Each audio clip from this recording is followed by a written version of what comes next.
जाइयो भरवा नया साले में ओढ़ी के माल साले आ जाइयो भरवा नया साले में ओढ़ी के माल साले आ जाइयो भरवा।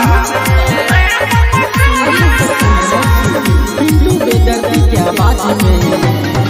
नया साल ओढ़ी के माल साले आ जाइयो भरवा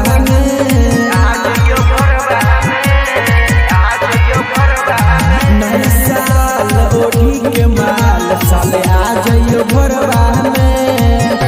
नया तो साल में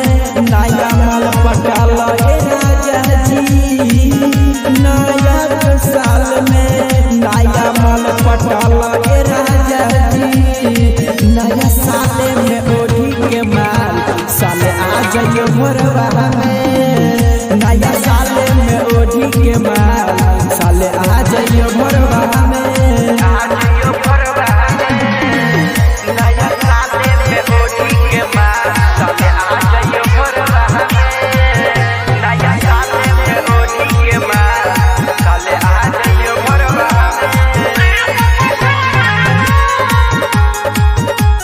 अहाँ सब सुन रहल छी पिंटू बेदर्दी के आवाज में ढोली में मुर्गा डाल तटावा ए राजा जी ढोली में मुर्गा डाल तटावा ए राजा जी नया साले में नया माल पटावा ए राजा जी नया साले में नया माल पटावा ए राजा जी चौक से मुर्गा मंगा दो ए राजा जी सुन दरगा हो चौक से मुर्गा मंगा दो ए राजा जी नया साले में ओढ़ी के माल साले आ जाइयो भरवा में। हरी नगर से बियर के बोतल मंगा दो ए राजा जी हरी नगर से बियर के बोतल मंगा दो ए राजा जी नया साले में ओढ़ी के माल साले आ जाइयो भरवा में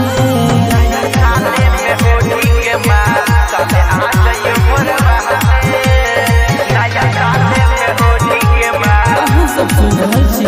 पिंटू बेदर्दी के आवाज में पिंटू बेदर्दी नया साल धमाई मचाई